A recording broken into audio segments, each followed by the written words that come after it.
Assalamualaikum warahmatullahi wabarakatuh.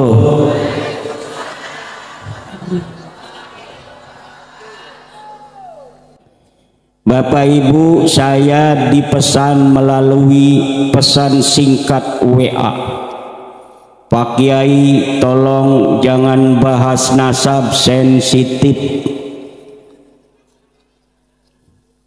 Saya tanya apa ama bendahara MWC. Saya tadi habis makan di rumah bendahara. Kata saya, siapa itu yang SMS jangan bahas nasab? Judi katanya. Berarti itu disuruh sama bendahara itu.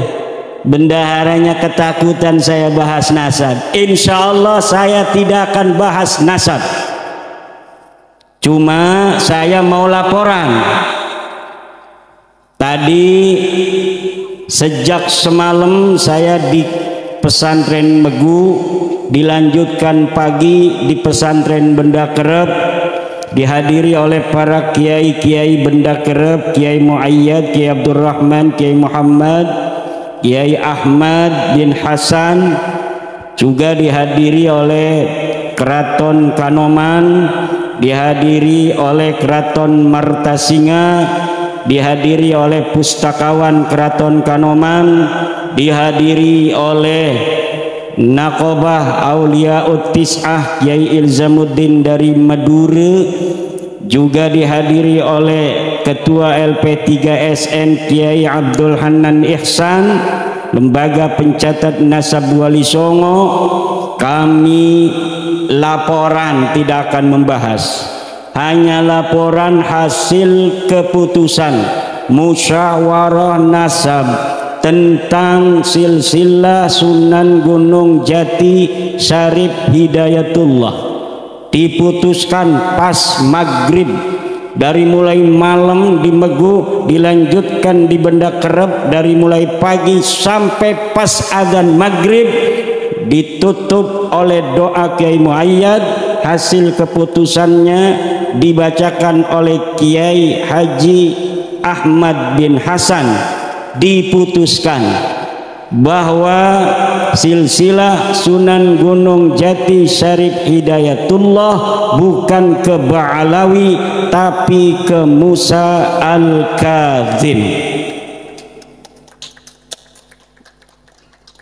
Itu yang pertama. Yang kedua, bahwa nasab Ba'alawi kepada Rasulullah termasuk dalam kategori nasab mukhtalafun fihi, perbedaan pendapat di dalamnya.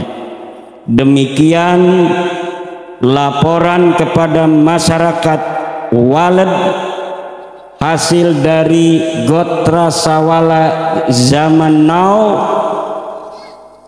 tanggal 30 Juli 2023 hari Ahad di Pondok Pesantren Benda Kerep Cirebon tentang nasab Sunan Gunung Jati dan nasab Ba'alawi.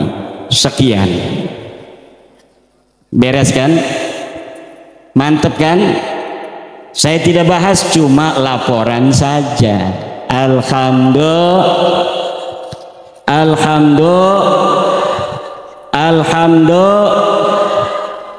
Ibu, Bu, hayang boga minantu santri, hayang boga minantu banser, ente kumaha ya, tehayangan boga minantu banser. Padahal doa orang tadi sadayana kabanser, mugia loba duitna, mugia bagja, mugia tinggi derajat anakna soleh. Ibu-ibu, zaman sekarang kita cari menantu harus hati-hati. Banyak orang yang kelihatannya ganteng, banyak orang yang kelihatannya bawa mobil, tetapi ternyata tidak menjanjikan keimanan dan kesalehan bagi keturunan kita sampai hari kiamat. Dengerin MC, cari suami yang saleh. Jangan mikirkan apakah dia sudah punya istri atau belum, jangan. Yang penting saleh. Apakah anaknya udah 6, apakah istrinya 1 atau 2, jangan. Yang penting saleh. Buat apa punya menantu jejaka lamun teu boga duit? Betul. Buat apa punya menantu jejaka kalau enggak soleh? Tolong ibu-ibu cari menantu soleh, cirinya pakai sorban putih, pakai jubahnya pelatnya merah, sarungnya putih. Insya Allah ibu camat, itu adalah calon menantu yang soleh. Amin ya robbal. Nah ini begini nih contohnya nih.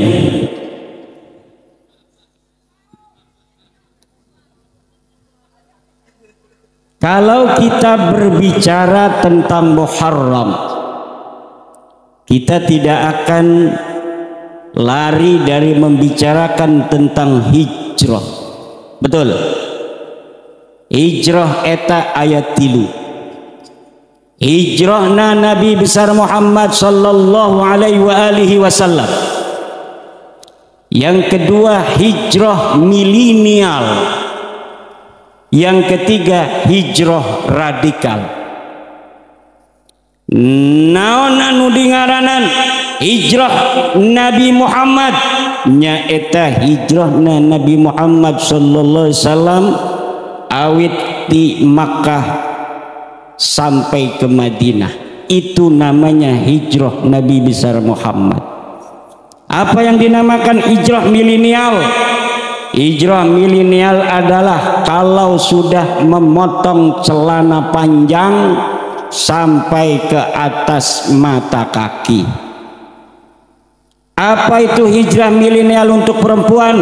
Kalau sudah ganti kerudungnya muslimat menjadi kerudung syar'i sampai pantat. Itu namanya hijrah milenial. Kalau belum mata kakinya, kalau belum celananya dipotong sampai atas mata kaki, maka tidak disebut hijrah, tidak disebut sudah hijrah. Walaupun ngajinya rajin, kawang alpiyah, baca Quran sehari 2 juz, kalau belum dipotong celana panjangnya sampai atas mata kaki, belum disebut sudah hijrah. Walaupun jamiahan setiap hari, seminggu semuanya untuk jamiahan, kalau belum jilbabnya sampai pantat, maka dia tidak akan disebut sudah hijrah. Itu hijrah milenial, produk anak-anak muda Wahabi zaman sekarang. Paham? Paham? Paham? Ada lagi hijrah radikal. Naon anu dingaranan hijrah radikal eta? Hijrah radikalnya eta hijrahna jelma-jelma yang mengatakan kalau masih mempercayai NKRI sebagai negara, Pancasila sebagai dasar negara, Undang-Undang Dasar 45 sebagai konstitusinya, maka dia belum disebut hijrah. Tapi kalau dia sudah tidak mengakui lagi NKRI, tidak lagi mengakui Pancasila, tidak mengakui lagi UUD 45, ingin menegakkan syariat Islam di bumi Indonesia dengan cara mengganti NKRI menjadi negara khilafah, baru dia disebut orang yang sudah hijrah. Ieu naon?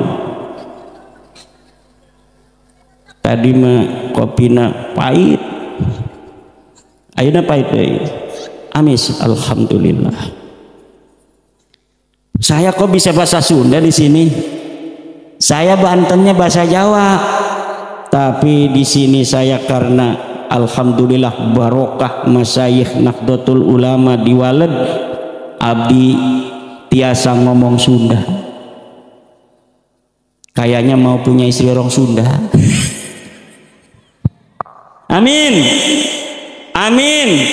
Ini kalau sudah 40 orang amin, kayaknya ini alhamdulillah ini Pak Bendahara. Mana Bendahara MWC itu? Ngumpet dia. Hijrahnya Nabi besar Muhammad sallallahu alaihi wasallam dari Makkah menuju Madinah mempersiapkan pondasi keislaman, mempertahankan iman. Pertama kali datang membangun masjid. Setelah membangun masjid baru membuat rumah. Setelah membuat rumah mengajarkan agama dakwah di Madinah. Ini pula pola cara para kiai membuat pondok pesantren. Kalau kiai bikin pondok pesantren, jangan bikin pondok dulu, jangan bikin rumah dulu, tapi bikinnya masjid dulu. Datang ke tempat baru, ada tanah kosong mau bikin pesantren, naon anu dibikin dulu, yang dibikin adalah masjid. Setelah masjid, rumah, jangan pondok dulu, karena pondok perlu untuk ditongkrongin, pondok perlu untuk dianggremin. Tempat nganggremnya dulu dibikin, yaitu rumah, baru pondok pesantrennya. Ada orang bikin pondok pesantren di tempat baru, pondok, masjid, rumahnya di luar. Ini seperti ayam telur tapi nggak dianggremin. Makanya saya tidak terlalu senang kalau ada orang datang ngundang ceramah. Karena tugas saya mengajar pondok pesantren. Sudah 2017 saya tidak nerima undangan ceramah. Sejak kelas 2 aliyah saya diundang ceramah. Disebut kiai cilik, kiai cilik. Sampai punya pondok pesantren 2002 masih ceramah. Sampai 2017 kadang-kadang masih nerima ceramah, tapi 2017 tidak nerima ceramah kecuali santri nikahan. Tapi semenjak bahas nasab ini saya merasa bertanggung jawab, sudah mengeluarkan wacana batalnya nasab satu kabilah. Kemudian saya tidak berani ngomong, disangkanya kalau enggak menerima undangan ceramah. Jadi saya terpaksa ceramah lagi. Tapi kalau diundang ceramah betul-betul hanya acara, bukan acara NU, hanya acara masyarakat, banyak yang saya tolak. Tapi untuk Waled ini acara MWC NU, dari dulu saya tidak ceramah pun 2017. Kalau acara NU di amplopan, ente di amplopan, aing datang.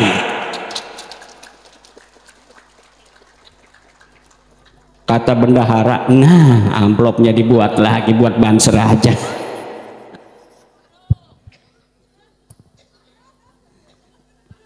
Kalau acara NU saya itu seneng.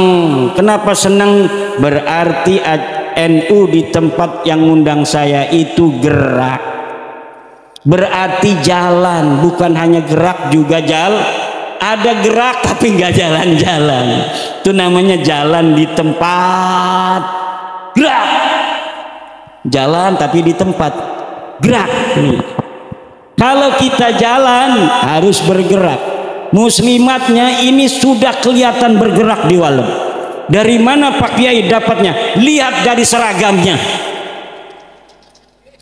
Kalau muslimatnya udah pakai seragam begitu, ciri-ciri muslimatnya gerak. Minimal itu kreditnya bisa selesai. Amin ya robbal. Kata Mbah Hasyim Asy'ari, siapa yang ngurusin NU, dia akan aku anggap sebagai santriku. Siapa saja yang sudah aku anggap sebagai santriku, aku akan doakan dia dan keluarganya mati dalam keadaan husnul khatimah. Ya Allah biha, ya Allah biha, ya Allah, ya Allah biha,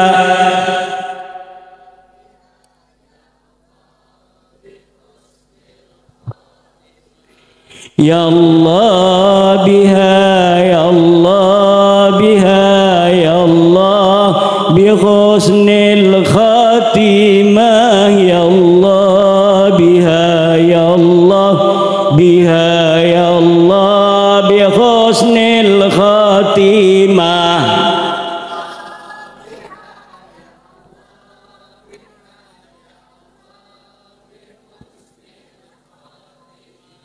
Ya Allah biha.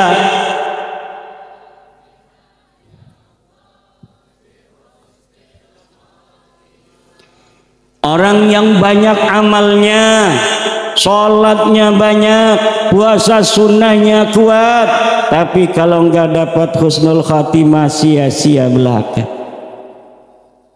Banser yang kadang-kadang lagi tugas, yang lain sholat dia jagain orang sholat, dianya enggak sholat kadang-kadang. Tapi kalau dapat husnul khatimah, itulah kebahagiaan yang sempurna. Maka para kiai, para ulama kita, satu doa yang tiada pernah ditinggalkan setiap saat, setiap waktu, yaitu doa husnul.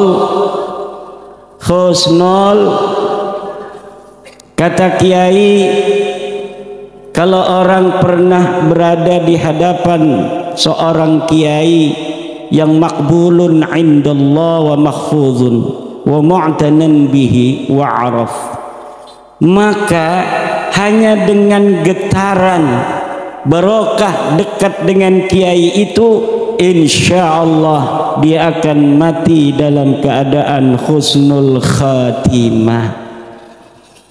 Maka kebahagiaan yang tiada tara kalau kita hidup di kampung, ditakdirkan oleh Allah untuk mudah menghadiri acara-acara riungan tetangga. Kita pegawai negeri, di sela-sela kita sibuk di pegawai negeri, kita menyempatkan waktu untuk hadir riungan tetangga kita yang haul ayahandanya. Kemudian kita duduk, kemudian ada kiai yang berdoa, kita amin aminan, kita satu majlis dengan ulama itu, ulama yang makbulun indallah. Maka mungkin segala kebaikan yang pernah kita lakukan yang belum diterima karena tiada keikhlasan, dengan kita berada satu majlis dengan orang yang dicintai oleh Allah, dengan itulah mungkin Allah akan memberikan kasih sayang husnul khatimah dan ampunan untuk kita semua. Ketika Pak Kiai yang berdoa itu korupsi doa, kena sayang pada kita, dia diundang untuk haul mendoakan sahibul haul almarhum, tapi yang hadir dia doakan, Allahumma ij'alna wa auladana wa azwajana wa dhurriyyatina wa tullabana min awliyaikal muqarrabin wal ulama'il 'amilin ar-rasikhin al-'abidin az-zahidin al-mutawadi'in al-maftuhin al-marzuqin al-mahbubin al-mujahidin at-tahirin. Amin. Paham gak paham dia amin aja, pokoknya lambene amin tapi matanya ngelihat pekakak ayam. Lama amat ya ini doanya, pekakak ayam udah dingin. Begitu saja insya Allah akan diterima oleh Allah subhanahu wa ta'ala, karena yang didengar oleh malaikat kalimat amin kita. Ketika kita amin, maka amin kita itu akan sama nilainya dengan doanya Pak Kiai itu yang membacakan doa untuk kita. Ketika ada kiai yang berdoa panjang, kemudian kita cukup amin, maka kita dianggap sama berdoa panjang dengan kiai tadi. Alangkah mulianya seorang alim, alangkah mulianya seorang ulama di sisi Allah, membina masyarakat menjadi tangga bagi umat untuk mendapat kasih sayang Allah, untuk menjadi tangga maghfirah bagi umat dengan keberadaannya sebagai pewaris daripada Nabi besar Muhammad sallallahu alaihi wasallam. Karena pewaris para nabi adalah para ulama. Al ulama warasatul anbiya. Pewaris para nabi adalah ulama. Bukan Tubagus, bukan Elang Hamzah, walaupun dia keturunan daripada Kanjeng Sinohun Syarif Hidayatullah, keturunan Rasulullah, kalau dia tidak berilmu agama, dia tidak akan mewarisi para anbiya. Eta ajaran urang, ajaran Wali Songo. Nasab bagi Wali Songo tidak ada artinya kalau amalnya jauh panggang daripada api, kalau akhlaknya tidak mencerminkan nasabnya. Kenapa pada tegang begini? Katanya nggak mau bahas nasab, ketelanjuran. Katanya saya dibilang kereng. Apa bahasa kereng itu ada nggak di sini kereng? Kereng eta jelema Cina. Atuh sarua be eta mah jeung sebelah Cina.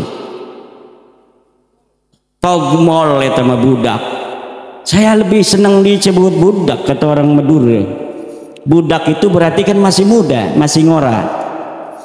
Ini ada yang salah di dalam ajaran-ajaran sekelompok orang tentang nasab. Di Wali Songo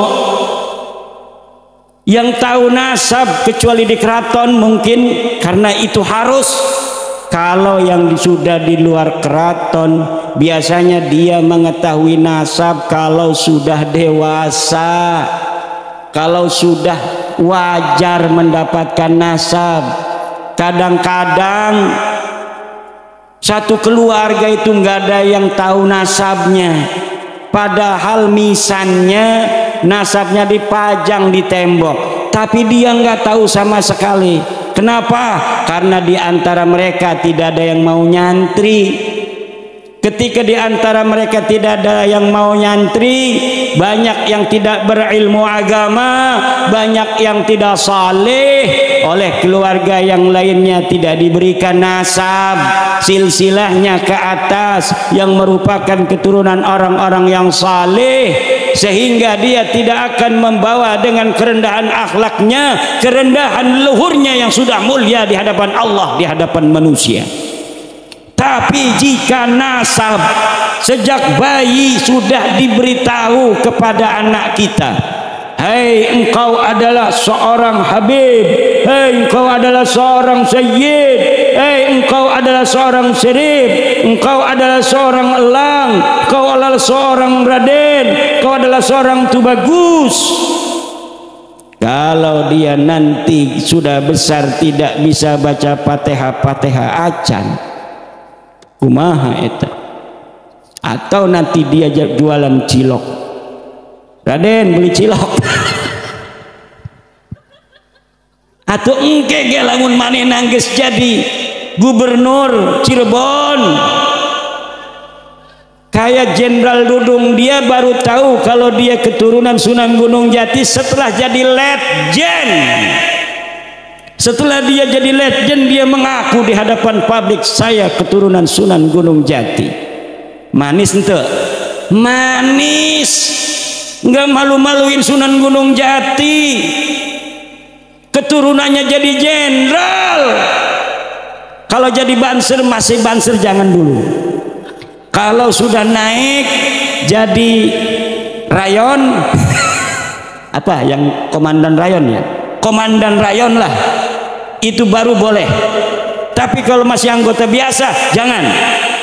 Kalau sudah jadi komandan rayon boleh mengaku keturunan Sunan Gunung Jati Syarif Hidayatullah atau keturunan Buyut Kuwu Sangkan. Ini Pak Kuwu, ini bukan lagi keturunan Buyut Kuwu Sangkan, ini Pak Kuwu, ini dianya bisa menurunkan kebanggaan bahwa saya keturunan Kuwu.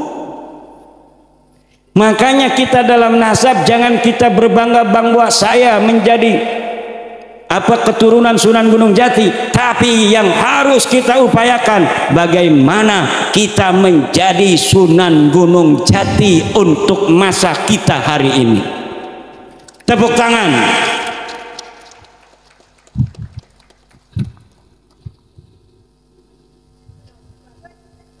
Tuh, pengen punya menantu yang soleh, yang begini mau? Siap.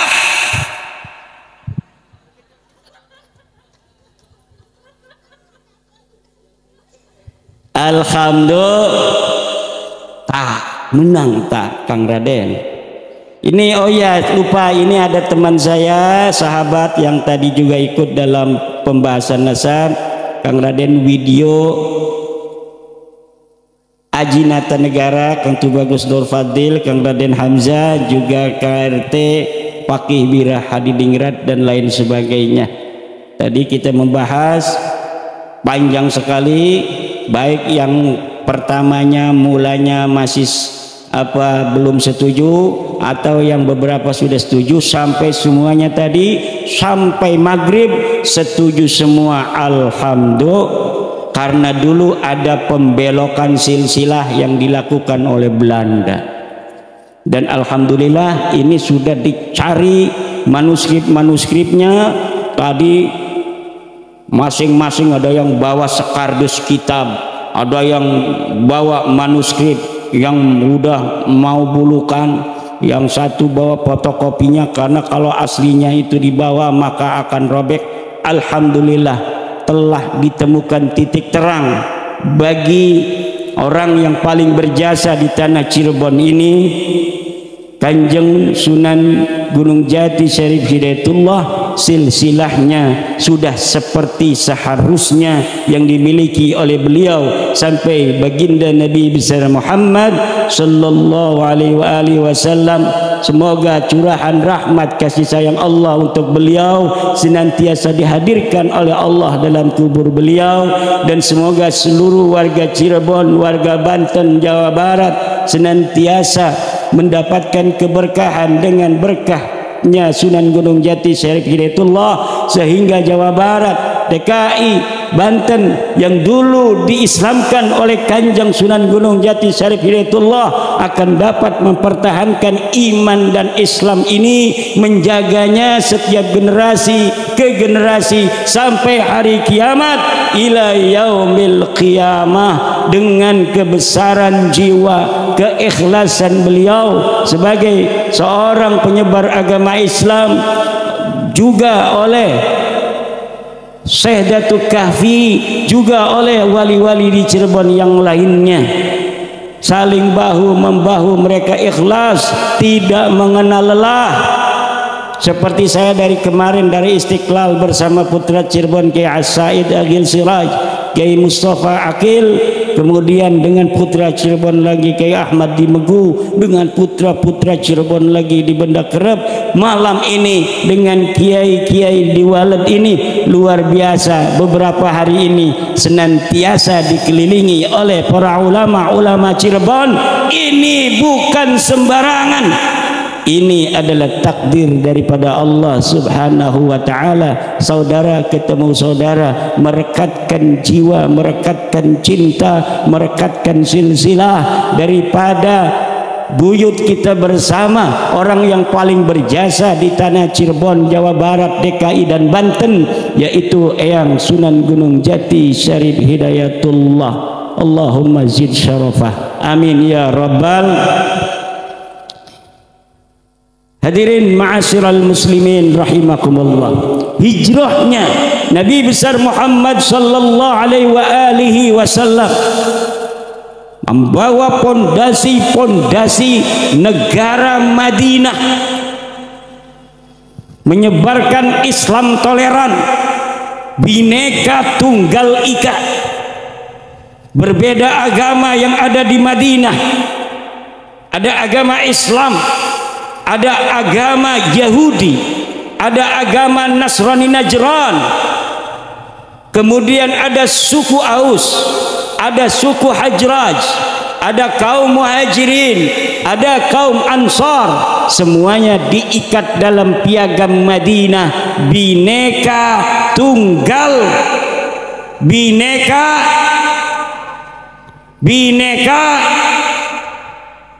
Jadi Bhinneka Tunggal Ika itu sehakikinya sudah ada sejak zaman baginda Nabi besar Muhammad. Indonesia berbeda-beda agama, berbeda-beda suku. Dari 270 juta penduduk Indonesia, 87%-nya adalah Islam. Kemudian yang lainnya dibagi menjadi Kristen, Protestan, Kristen Katolik, Konghucu, Buddha, Hindu, kepercayaan-kepercayaan lainnya diikat oleh Pancasila. Islam yang ada di Indonesia, Islam rahmatan lil alamin, yang menjaga daripada agama-agama minoritas. Apabila Islam yang ada di suatu negeri sama seperti Islamnya Indonesia, maka yang mayoritas itu akan menaungi, menyayangi, melindungi agama-agama yang minoritas. Tetapi jika Islam yang dikembangkan di suatu negara bukanlah seperti Islam Indonesia, bukan seperti Islam Wali Songo, bukan seperti Islam Nusantara, maka yang terjadi adalah pertikaian, minoritas menjadi korban, mayoritas merasa lebih hebat segala-galanya, menguasai, dan yang minoritas tidak dijamin, tidak dilindungi hak-haknya. Tapi Indonesia ini, Islam yang dikembangkan oleh Sunan Gunung Jati Syarif Hidayatullah, oleh Mbah Maulana Malik Ibrahim, oleh Sunan Ampel, oleh Sunan Bonang, Sunan Giri, Sunan Derajat, Sunan Muria, Sunan Kudus, Sunan Kalijaga, semuanya adalah Islam yang rahmatan lil alamin. Islam yang menjaga harkat martabat manusia walaupun mereka masih berbeda agama, walaupun dia berbeda suku dengan kita. Kita adalah Indonesia, takdir kebangsaan kita berasal dari berbagai macam suku bangsa. Orang Cirebon sendiri bahasanya ada yang Sunda, betul, ada yang Jawa, ada yang tidak bisa bahasa Jawa, bahasa Sunda, bahasanya letter B, bahasa Indonesia, betul.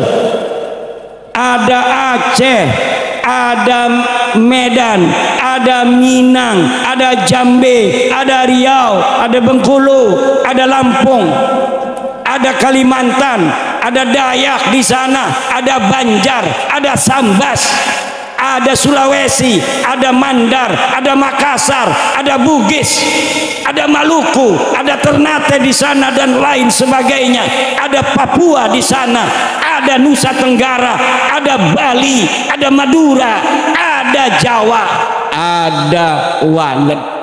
Semuanya berbeda-beda budaya, peradaban yang terbangun mengelilinginya pun berbeda-beda, tetapi dapat disatukan oleh Indonesia.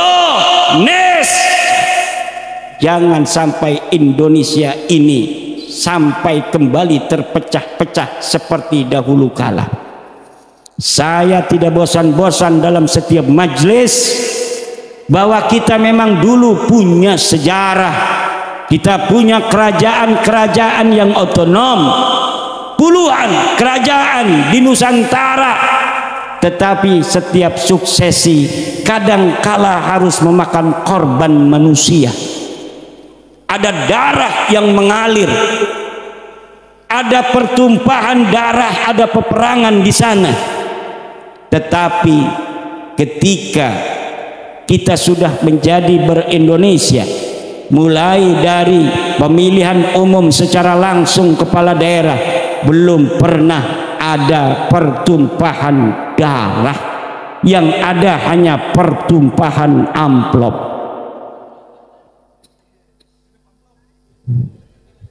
Sudah dilarang juga susah. Walaupun ada pertumpahan amplop, undang-undangnya tidak boleh ada money politik, betul? Tapi calon lebih hebat dari undang-undang. Punya aja caranya bagaimana dia bisa mengasih. Dan sengaja ibu-ibunya juga kalau malam takbiran mau pemilihan umum besoknya, pintunya nggak dikunci, nggak tidur dia sampai jam 3. Kapan ini serangan fajar ini?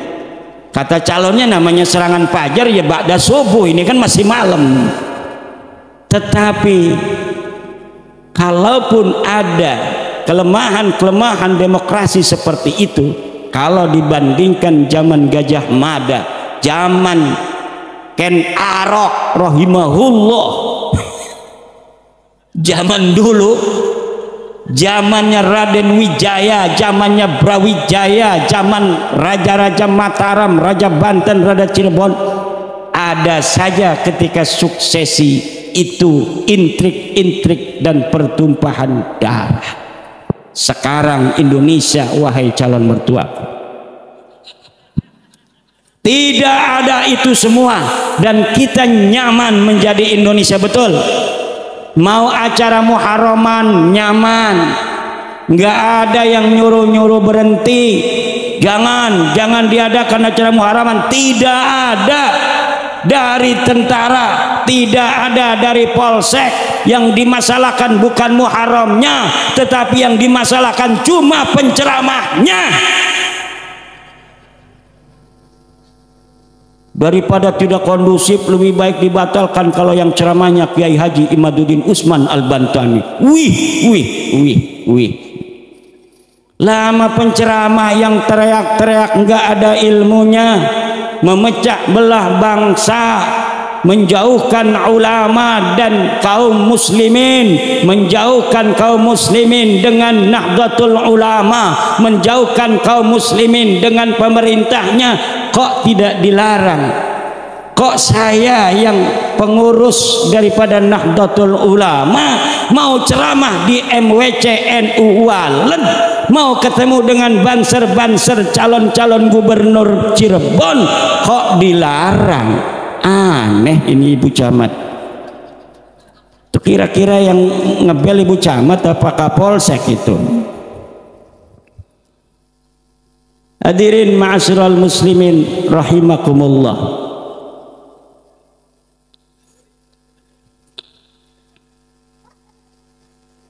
Kanjeng Nabi besar Muhammad sallallahu alaihi wasallam, bagaimana sabarnya beliau kepada orang-orang Yahudi.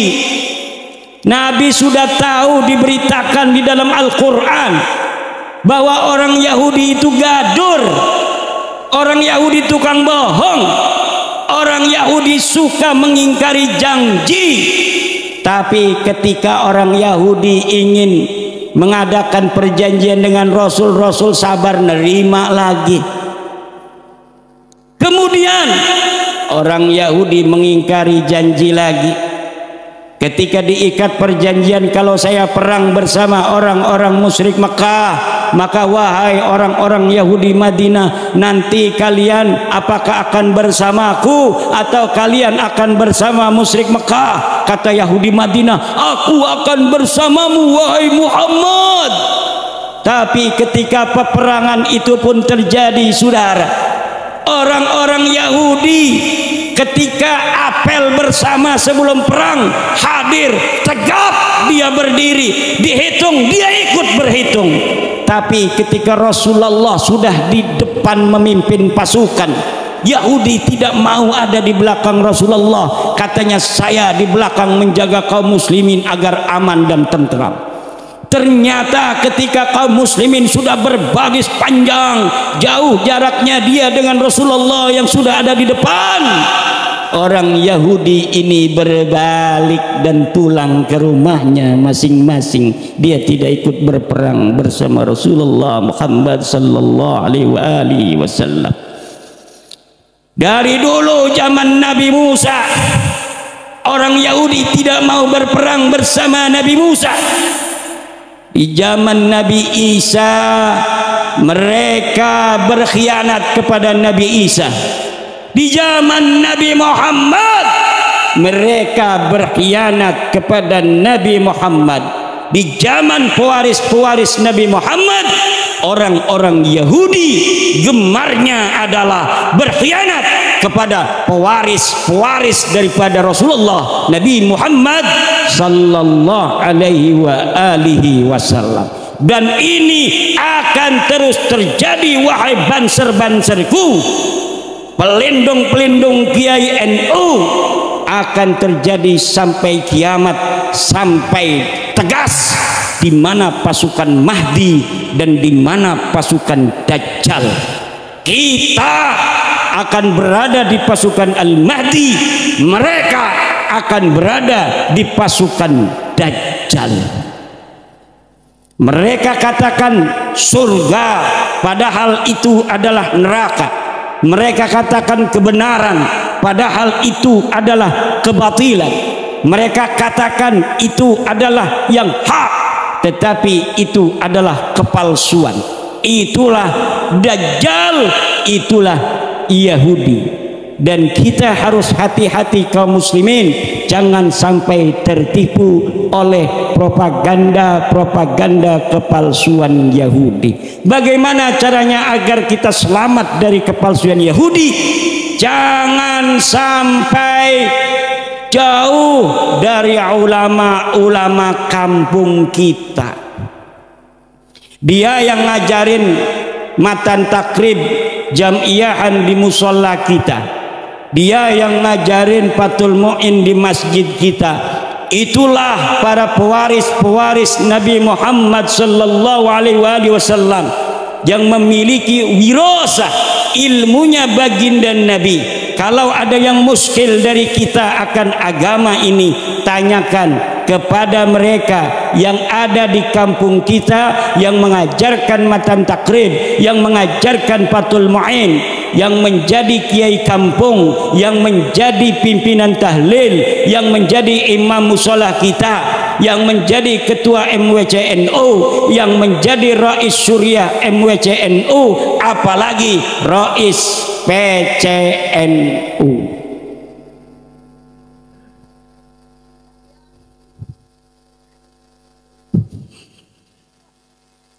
Apa ini? Sallallahu. Capek juga ternyata ya. Banser udah ganti 3 kali, saya belum berhenti nih. Allahumma sholli ala Sayyidina Muhammad.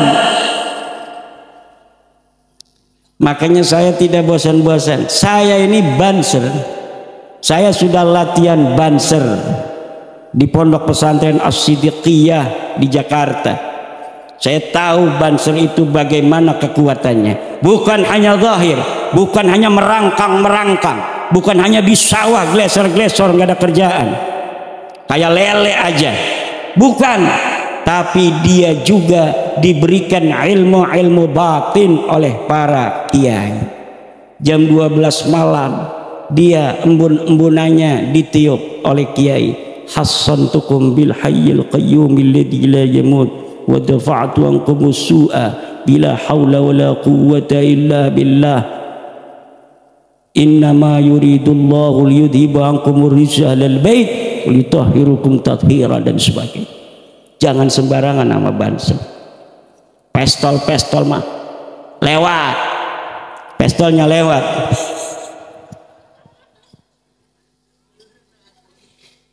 Barokahnya belum. Saya punya teman Banser, teman kuliah. Kata saya dari Jawa datang ke Tangerang, terus jadi karyawan. Tapi sebegitu dia jadi karyawan, kalau hari Minggu dia pakai pakaian Banser, di mana ada acara kiai dia mengawal kiai. Nggak ada liburnya dia berarti. Selain hari Ahad dia itu kerja di pabrik, kemudian dia berkhidmah di Banser sambil kuliah malam. Jadi dia kerja di pabrik, kemudian dia jadi Banser, kalau ada acara Banser dia aktif, kemudian dia sambil kuliah malam. Luar biasa. Sekarang sudah jadi sarjana hukum dan jadi salah seorang calon legislatif Partai Nasdem. Barokah itu. Kok PKB ke Nasdem?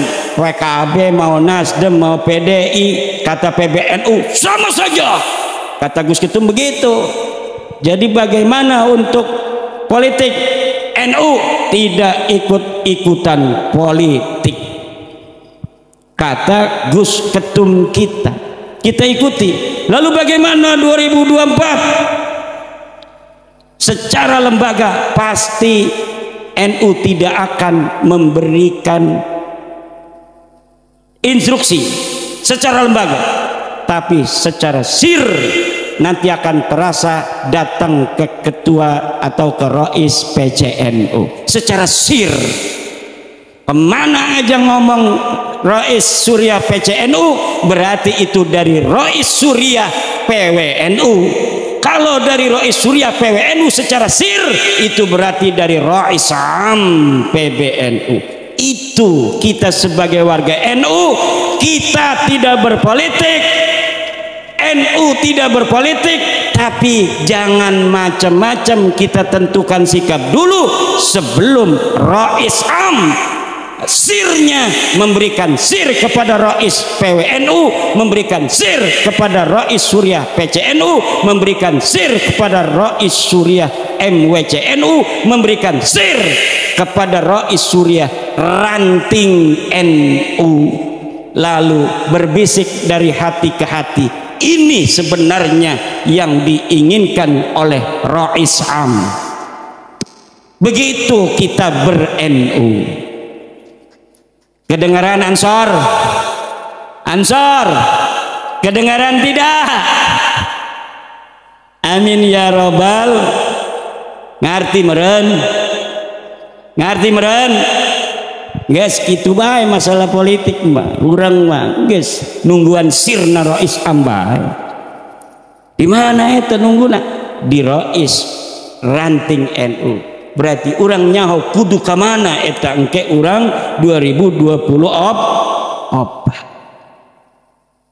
Hadirin kaum muslimin rahimakumullah. Karena malam hari ini sudah larut, mungkin sampai di sini saja ya. Terus aing can istirahat ya.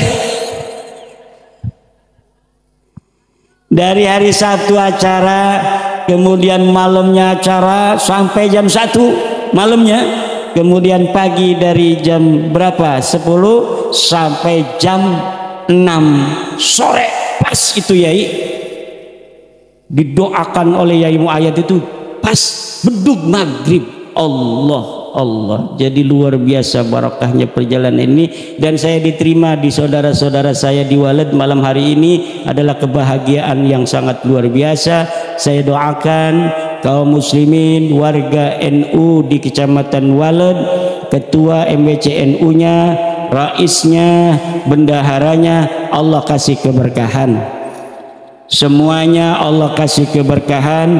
Kita yang hadir di sini Allah kasih keberkahan. Allah tinggikan derajatnya ya Allah. Apabila dari kita hari ini ada yang sakit, malam hari ini ada yang datang membawa penyakit, maka insya Allah kita keluar pulang dari acara ini penyakitnya sudah diangkat semuanya oleh Allah Subhanahu wa ta'ala. Kalau ada masalah kita datang kemari masih membawa masalah, kita pulang ke rumah masing-masing, masalahnya itu akan Allah selesaikan, amin ya rabbal alamin. Kalau kita datang masih membawa hutang, kalau kita pulang insya Allah hutangnya akan lunas jika dibayar, amin ya rabbal. Wallahu huwal muwaffiqu ila aqwami thariqin. Wassalamualaikum warahmatullahi wabarakatuh.